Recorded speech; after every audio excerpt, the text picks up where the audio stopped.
Welcome to trading analyst. நாம் இன்றைக்கி இந்த வீடியோவில் செவ்வாய்க்கிழமையில் எப்படி இந்த மார்க்கெட்டை நம்ம மூமெண்ட்ஸில் அனலைஸ் பண்ணிக்கலாம் அப்படிங்கிறத பற்றி பார்ப்போம். நம்ம எப்பயுமே இப்போது மார்க்கெட்டை உங்களோட தான் நாம் இந்த அனலைசிஸ் உங்களோட தான் நம்ம பகிர்ந்துக்கிறோம். எப்படியான ஒரு அனலைஸ் இருக்கும் அப்படின்னு அப்போ தான் உங்களுக்கும் உங்களுடைய நாலேஜ் டெவலப் ஆகும். அந்த வகையில் பார்த்தோம் அப்படின்னா நம்ம இப்போ இதோடைய சப்போர்ட் அண்ட் ரெசிஸ்டன்ஸ் ஏரியாவை மார்க் பண்ணிடலாம். And demand and supply zone கூட நீங்கள் எடுத்துக்கலாம். இது பார்த்திங்க அப்படின்னா ஒரு மெயின் ஏரியா. இங்கே இருந்தால் மார்க்கெட் டவுன் ஆகிருக்கு. ரீசெண்டாக பார்த்திங்க அப்படின்னா இங்கே இருந்தால் மார்க்கெட் ஒரு அப் மூவ்மெண்ட் கொடுத்தது ரீசெண்டாக. இது பார்த்திங்க அப்படின்னா இந்த ஏரியாவில் இருந்தால் ஒரு அப் மூவ்மெண்ட் கொடுத்தது. இதுக்கடையில் பார்த்திங்கன்னா அடுத்த ஒரு ரெசிஸ்டன்ஸ் ஏரியாவாக நம்ம ப்ரீவியஸ் வீடியோவிலே பார்த்துருப்போம்.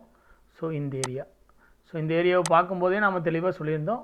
மார்க்கெட் 21,800க்கு மேலே 850க்கு மேலே ஒரு க்ளோசிங் கொடுத்து மூவ் ஆச்சுன்னா அடுத்து 21,950 இது மூவ் ஆகிறதுக்கு வாய்ப்புகள் இருக்குது அப்படிங்கிற மாதிரி சொல்லியிருந்தோம். சரி, இதில் எப்படியான நாம் அனலைஸ் பண்ணலாம் அப்படிங்கிறத பார்ப்போம். இப்போ மார்க்கெட் இந்த லோவை பிரேக் ஆயிடுச்சு. சரி, ஓகே. இப்போ இந்த லோவை பிரேக் ஆனதையுமே நம்ம என்ன பண்ணலாம் அப்படின்னா, உடனே இந்த லோவை பிரேக் ஆயிடுச்சு அப்படின்ட்டு நம்ம உடனே செல்லிங் மூமெண்ட்டுக்கு ஏற்கனவே பொசிஷனல் செல் இருக்கிறவங்களுடைய மைண்ட் செட் வேறு. ஃப்ரெஷ்ஷாக நாளைக்கு இன்ட்ராடே பண்ணணும் அப்படின்னா பாருங்கள், இன்றைக்கி இது இன்ட்ராடேக்கான ஏரியா, நாளைக்கு இன்ட்ராடே ஏரியாவை பார்ப்போம். சரி, இப்போ இது ஒரு ஏரியா. இதில் இன்னொரு ஏரியாவை நம்ம மார்க் பண்ணிக்கிறோம். பார்த்தீங்கன்னா இன்னொரு ஏரியாவை நம்ம இதில் மார்க் பண்ணிட்டோம். மேபி நாளைக்கு மார்க்கெட் மூமெண்ட் ஆச்சு அப்படின்னா இதிலிருந்து நாம் ஒரு செல்லிங் மூமெண்ட்டை க்ரியேட் பண்ணலாம். சரி, இதெல்லாம் எப்படிங்கிறத பார்ப்போம்.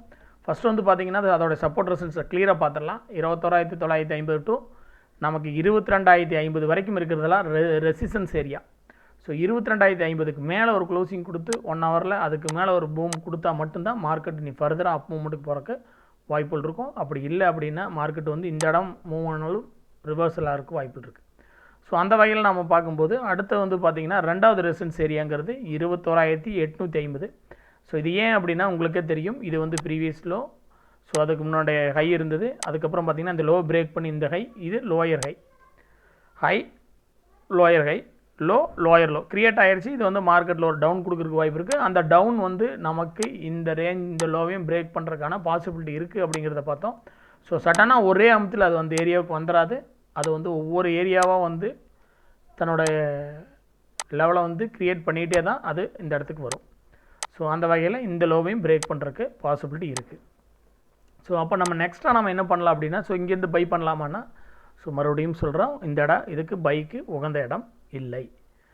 நம்ம இது மறுபடியும் என்ன பண்ணலாம் அப்படின்னா, நம்ம இந்த இடத்துலேருந்து நம்ம ஒரு செல்லிங்கை க்ரியேட் பண்ணலாம். இந்த இடத்துல மறுபடியும் மார்க்கெட் 21,650 டு 21,700 ஒரு ரிவர்சல் கொடுத்ததுன்னா நாம் இங்கிருந்து செல்லிங்கை க்ரியேட் பண்ணலாம். இந்த செல்கள் எல்லாம் இந்த செல் ஆகிறது எல்லாம் பார்த்திங்க அப்படின்னா இந்த லோவை பிரேக் ஆகிற வரைக்கும் இது மூமெண்ட்ஸ் கொடுக்கறதுக்கு வாய்ப்புகள் இருக்குது. இந்த லோவை இது பிரேக் பண்ணுறதுக்கான மூமெண்ட்ஸ் கொடுக்கறதுக்கு வாய்ப்புகள் இருக்குது. அப்போ பை பண்ணணும் அப்படின்னா நமக்கு இந்த இடத்துல நமக்கு ஒரு ரிவர்சல் கிடச்சின்னா நாம் பை பண்ணலாம். ஒரு மூமெண்ட்ஸ் கொடுக்கறதுக்கு வாய்ப்புகள் இருக்குது. சரி, ஓகே. லாங் டைமில் இதுக்கு என்ன ஒரு சப்போர்ட் இருக்குது அப்படின்னா நீங்கள் சிம்பிளாக ஒரு 200 மூவிங் ஆவரேஜ் நீங்கள் யூஸ் பண்ணிக்கலாம். ரொம்ப கசகசா நிறைய போட்டு வச்சுக்காதீங்க, அது உங்களுக்கு பெரிய லெவல் சப்போர்ட் பண்ணாது. நம்ம ஒரு லாங் டைம் சப்போர்ட்டுன்னு பார்த்தீங்க அப்படின்னாலும் இதுதான் ஒரு லாங் டைம் சப்போர்ட்னால நமக்கு பார்த்தீங்கன்னா இந்த ஏரியா தான் இப்போதைக்கு இருக்குது. இதுவுமே பிரேக் ஆகி ஃபஸ்ட் டைம் பிரேக் ஆகி செகண்ட் டைம் அதுக்கு மேலே க்ளோஸ் ஆகும்போது மறுபடியும் ஒரு மூமெண்ட் கொடுக்கலாம். சப்போர்ட்டுக்கு பைங்கிற கான்செப்ட் க்ரியேட் பண்ணோன்னா இந்த லோவுக்கு கீழே நமக்கு ஏதோ ஒரு ரிவர்சல் கிடச்சா நம்ம பைக்கான கான்செப்ட் க்ரியேட் பண்ணலாம். இல்லைன்னா உங்களுக்கே தெரியும், மார்க்கெட் பார்த்திங்கன்னா ஒரு நல்ல ஒரு அப் மூவ்மெண்ட் கொடுத்தா மேலே ஏறி இருக்குது. கண்டினியூவாக ஒரு அப் மூவ்மெண்ட் கொடுத்துருக்கு. இது ப்ரீவியஸில் பார்த்திங்க அப்படின்னா ப்ரீவியஸ் டே இருந்த ஹையை இது என்ன பண்ணலைங்க, ரீடெஸ்ட் பண்ணலை. நான் இதுக்கெல்லாம் எதை சொல்கிறேன், என்ன காரணத்துக்காக ரீசன் சொல்கிறேன் அப்படின்னா, நீங்கள் இதெல்லாம் தெரிஞ்சுக்கணும். என்ன ரீசனுக்காக மார்க்கெட் ஏறுது, ஏன் ஏறுது, நம்ம இதில் என்ன பை பண்ணலாமா செல் பண்ணலாமா அப்படிங்கிறத நீங்கள் ஒவ்வொரு ஸ்டெப்பாக நீங்கள் தெரிஞ்சுக்கலாம். அந்த வகையில் பார்த்தோம்னா நமக்கு இந்த ஏரியா இப்போ 3 ஏரியாஸும் நமக்கு செல்லிங்க்கான ஏரியா தான் இருக்குது. அந்த இடத்துல நமக்கு ரிவர்சல் கிடைச்சால் நம்ம செல்லிங் பண்ணலாம். பட் இது இடையில அது ப்ராஃபிட் புக்கிங்கும் க்ரியேட் ஆகும். 1-2 ஸ்டாப் லாஸும் இதில் நமக்கு கிட்டாருக்கான வாய்ப்புகளும் இருக்கும். பட் இருந்தாலும் இந்த ஏரியாவுக்கு மேலே ஹையிலையோ இந்த ஏரியாவில் நமக்கு பை கிடைக்காத வரைக்கும் இது கடையில் பை பண்ணக்கூடாது. இது மறுபடியும் திடீர்னு மார்க்கெட் மூவ் பண்ணி இந்த கையும் பிரேக் பண்ணலாம், இதையும் பிரேக் பண்ணி மறுபடியும் செல் கிரியேட் ஆகலாம். ஸோ இதை தாண்டாத வரைக்கும் பைக்கான மைண்ட் செட்டை நாம் கிளியர் வச்சுக்கணும். ஸோ இந்த ஏரியாவுக்கு வரும்போது நமக்கு ஏதாவது ரிவர்சல் கிடைக்குதா அப்படின்னு பார்க்கணும். இங்கே வரும்போது செல் அப்படியே கொஞ்சம் டவுன் பண்ணிவிட்டு பைக் ஏதாவது ஐடியா கிடைக்குதான்னு பார்க்கணும். ஸோ இதுதான் நம்ம ட்ரேடிங் மெத்தடை வச்சுக்கணும். இதில் நம்ம ஆப்ஷன் செயின் அனாலிசிஸ் பார்த்துருவோம். ஆப்ஷன் செயின் அனாலிசிஸில் பார்த்தீங்கன்னா 21,700, 21,600, 21,000 இது ரெண்டும் பார்த்தீங்கன்னா கால் ரேட் அதிகமாக நடந்திருக்குது. 21,500 புட் ரேட் அதிகமாக நடந்திருக்கு. ஸோ அந்த இடத்துல ஒரு லைன் பார்க்கணும். அப்புறம் பார்த்தீங்கன்னா அதுக்கு அடுத்து 21,000 தான். ஸோ லாங்காக பார்த்தோன்னா நம்ம சொன்ன மாதிரி இந்த 21,000 தான் இதுக்கு ஒரு நல்ல சப்போர்ட் ரேஞ்சாக இருக்குது. ஸோ இது வந்து இங்கே ஒரு டவுன் கொடுத்தா இந்த ஏரியா பை. ஸோ இதற்கு மேலே பை 22,550க்கு மேலே பை அப்படிங்கிற க்ரியேட்டிவிட்டியும் 21,000 ரேஞ்சில் வந்து ரிவர்ஸில் ஏதாவது கொடுத்தா பைங்கிற கான்செப்டும் இதற்கடையில் ஒவ்வொரு அப் கொடுத்து டவுன் கொடுத்தாலும் இந்த ரேஞ்ச் எல்லாமே நமக்கு வந்து செல் அண்ட் பை அப்படிங்கிற கான்செப்டை க்ரியேட் பண்ணிக்கணும். இப்போ கிளியராக இருப்பீங்க இந்த இடத்துல இப்படி எல்லாம் ட்ரேட் பண்ணலான்னு. அப்போ உங்களுக்கு உங்களுடைய இன்ட்ரா ட்ரேட்லேயும் ஒரு லாஸ் வருவதற்கான வாய்ப்புகள் குறைவாக இருக்கும். அதுக்கப்புறம் நீங்கள் ஓவர் ட்ரேடிங்கு செல்ல இது இன்னும் மேலே தான் போகும் கீழே தான் வரும் அப்படின்னு எந்த ஒரு மைண்ட் செட்டையும் நீங்கள் க்ரியேட் பண்ணாதீங்க. நீங்கள் மார்க்கெட்டு கூட ட்ராவல் பண்ணுங்கள். அது உங்களுக்கு ரொம்ப ஈஸியாக எளிமையாக புரிய வைக்கும். நம்ம அதை எளிமையாக தான் சொல்கிறோம். ஸோ இந்த ஏரியாக்களில் வந்தால் நமக்கு செல்லுக்கான வாய்ப்பு கிடைச்சா நம்ம என்ட்ரி கொடுக்குறோம். ஸோ அவ்வளோதான். ஸோ இந்த ஏரியாவில் வந்து நமக்கு ஒரு ரிவர்சல் கிடைச்சால் நம்ம ஒரு பைக்கான என்ட்ரி கொடுக்குறோம். ஏன் இந்த ஏரியாவில் பைக் கொடுக்குறோன்னா மறுபடியும் மார்க்கெட் வந்து ஒரு மூவ் பண்ணி மறுபடியும் ஒரு அப் மூவ்மெண்ட் கொடுத்து தான் டவுன் ஆகிறதுக்கு வாய்ப்பு இருக்கும். ஒவ்வொரு மார்க்கெட்டும் வந்து நம்ம நினைக்கிற மாதிரி உடனே வந்து டவுன் ஆகாது. ஸோ ஒரு டவுன் கொடுக்கும், மறுபடியும் ஒரு அப் கொடுக்கும், ஒரு டவுன் கொடுக்கும், மறுபடியும் ஒரு அப் கொடுக்கும், மறுபடியும் ஒரு நல்ல அப் கொடுத்து மறுபடியும் ஒரு டவுன் கொடுக்கும். ஸோ இந்த மாதிரியான கிரியேட்டிவில் தான் மார்க்கெட் வந்து ஒரு டவுன் மூவ்மெண்ட் கொடுக்கும்.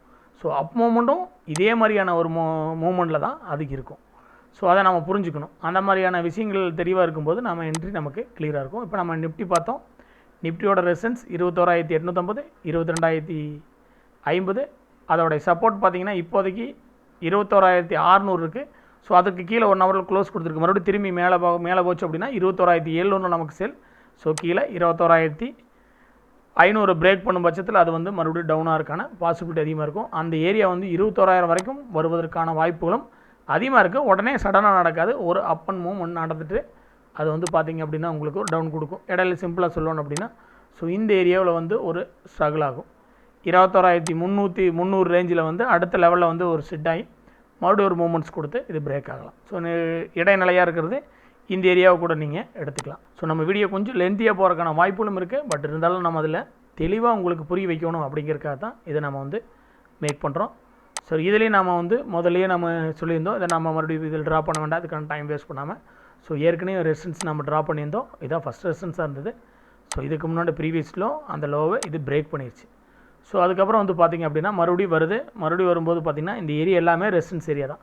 ஸோ இங்கே வரும்போதே நம்ம சொல்கிறோம் 48,500 ஒரு ரெசிஸ்டன்ஸ் ஏரியா. ஸோ இதுக்கு மேலே ஒரு க்ளோசிங் 1 ஹவரில் கொடுத்து மூவ் ஆனால் அதிகபட்சம் இந்த ரெசிஸ்டன்ஸ் ஏரியாவுக்கு வரும். ஸோ இங்கேயும் செல் தான் கிரியேட் ஆகுங்கிறத நம்ம ப்ரீவியஸ் டூ வீடியோஸ்லேயும் நம்ம சொல்லியிருக்கோம். இந்த மாதிரியான ஒரு மூவ்மெண்ட் தான் மார்க்கெட்டில் இருக்குன்னு. ஸோ இந்த இடத்துல வந்து பார்த்திங்கன்னா இன்றைக்கி 1 ஹவரில் அழகாக செல். ஸோ அதுக்கப்புறம் நம்ம வந்து சொன்ன மாதிரி இந்த சிமெட்ரிக்கல் பேட்டர்னாட்ட ஃபார்மேஷன் ஆகிட்டு இருந்தது, அதை பிரேக் பண்ணிடுச்சு. சரி ஓகே, பிரேக் பண்ணிடுச்சு அப்படின்னா நம்ம உடனே அதை செல் மூவ்மெண்ட்டில் கொண்டு வரோம். பட் இருந்தாலும் நம்ம இதை வந்து பார்த்திங்க அப்படின்னா இது மறுபடியும் ஒரு பை ஆகுது, ஒரு பை மூவ்மெண்ட் இதில் க்ரியேட் ஆகுது அப்படின்னா நம்ம வெயிட் பண்ணி ஃபஸ்ட் இந்த இடத்துல ரிவர்சல் கிடச்சா நம்ம ஃபஸ்ட் செல், இந்த இடத்துல ரிவர்சல் கிடச்சிதுன்னா இதை பிரேக் பண்ணிட்டு கிடச்சா இன்னும் நல்லது, செகண்ட் செல்லை க்ரியேட் பண்ணலாம். ஃபஸ்ட்டு அண்ட் செகண்ட் செல்லை பை அப்படிங்கிற கான்செப்ட் நம்ம க்ரியேட் பண்ணணும் அப்படின்னா நம்ம இந்த லோவுக்கு கீழே நமக்கு வந்து அதாவது இந்த லோவுக்கு கீழே வந்து மார்க்கெட்டு வந்து ஒரு மூவ்மெண்ட் நடக்குது அப்படின்னா இந்த லோவை பிரேக் பண்ணிடுச்சு, இந்த இடத்துல பிரேக் பண்ணி ஒரு ரிவர்சல் கிடச்சிது அப்படின்னா நாம் பை எடுக்கலாம். இது இடப்பட்ட நிலையாக வந்து பார்த்திங்க அப்படின்னா நமக்கு இந்த இடத்துல இப்போதைக்கு ஒரு சப்போர்ட்டாக இருக்கக்கூடியது இந்த ஏரியா, இதை நீங்கள் மார்க் பண்ணிக்கணும் கம்பல்சரி. ஸோ இந்த ஏரியா அதாவது 47,250 to 300 ரேஞ்ச். ஸோ இந்த ஏரியா நமக்கு வந்து பார்த்திங்கன்னா ஒரு சப்போர்ட்டாக இருக்குது. ஸோ இந்த இடங்களில் வந்து இனி அடுத்த நாளைக்கு மார்க்கெட் இறங்குதுன்னா இந்த இடத்துலேருந்து 47,200 200 to 300 இந்த ரேஞ்சிலிருந்து மார்க்கெட் ஒரு மூவ்மெண்ட் இது வரைக்கும் கொடுக்குறதுக்கான வாய்ப்புகள் இருக்கும். நீங்கள் அங்கே கவனமாக பார்க்கணும். ஸோ அதையும் பிரேக் ஆகுது 1 ஹவரில் அப்படின்னா தான் நமக்கு இந்த லோவையும் பிரேக் பண்ணுறதுக்கு வாய்ப்புகள் இருக்கும். ஸோ இந்த இடத்துல நீங்கள் ஒரு சின்ன அலாட் க்ரியேட் ஆகிக்கணும். இந்த இடத்துல நீங்கள் ஒரு அலாட்டை மைண்ட் செட்டில் கொண்டு வந்துக்கணும். இந்த இடங்களில் ஏதாவது 1 ஹவரில் நமக்கு வந்து ஒரு நல்ல ஒரு ஹேமரோ நல்ல ஒரு டேர்னிங் ரிவர்சல் கேண்டில் 6 ஃபார்மேஷன் வந்துன்னா நம்ம கொஞ்சம் அலர்ட் ஆகிக்கணும். ஸோ அது ஃபர்தராக இந்த லோவிவோ இந்த ஹையவோ இல்லைன்னா இந்த ஹையவோ அது திரும்பவும் ரீச் பண்ணுறதுக்கான முயற்சியில் அது அட்டம்ப்டில் வரும். ஸோ அதுக்காக தான் சொல்கிறோம். ஸோ இந்த இடத்துல இது ரிவர்சல் கொடுக்கும் பட்சத்தில் இந்த ஏரியாவில் அலர்ட்டாக இருக்கணும். ஸோ இதுக்கு நம்ம ரெசன்ஸாக பார்த்தது 49,050க்கு மேலே க்ளோசிங் கொடுத்தா தான் பைங்கிறது மாதிரி பார்த்தோம். அடுத்து 48,500, அதுக்கப்புறம் பார்த்திங்க அப்படின்னா 48,000.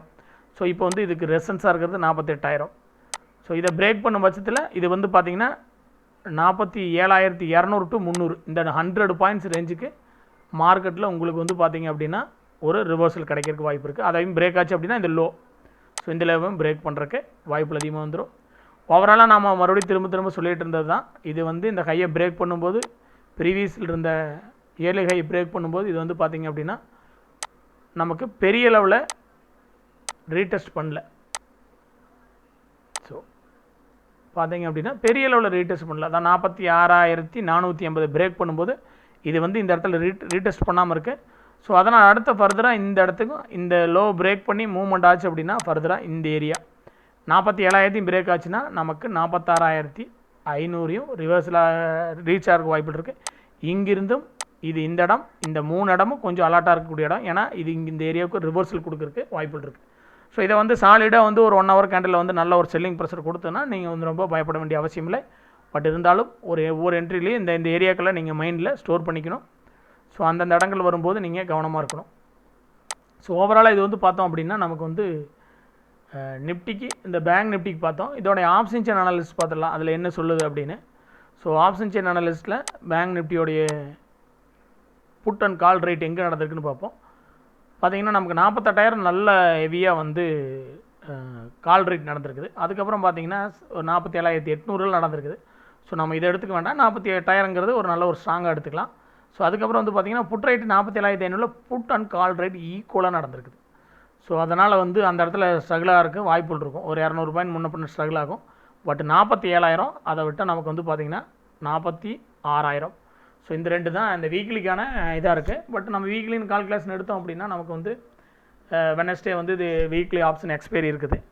ஸோ நம்ம இதை எடுத்துக்கும் போது இந்த ஏரியாவில் நமக்கு வந்து ஒரு சப்போர்ட்டாக நீங்கள் வந்து மைண்டில் வச்சுக்கோங்க. இங்கே எதாவது ஒரு ரிவர்ஸ் ஆச்சுன்னா மறுபடியும் ரெசன்ஸ் நோக்கி போகும். நீங்கள் செல்லாக இருந்தால் ரெசன்ஸில் நோக்கி ட்ரேட் பண்ணுங்கள்.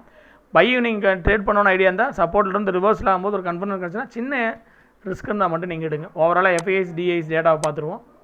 ஸோ எஃப்ஐஎஸ் டிஐஎஸ் டேட்டா வந்து பார்த்திங்கன்னா மணி கண்ட்ரோலில் நமக்கு வந்து ரெகுலராக பார்த்துக்கணும்.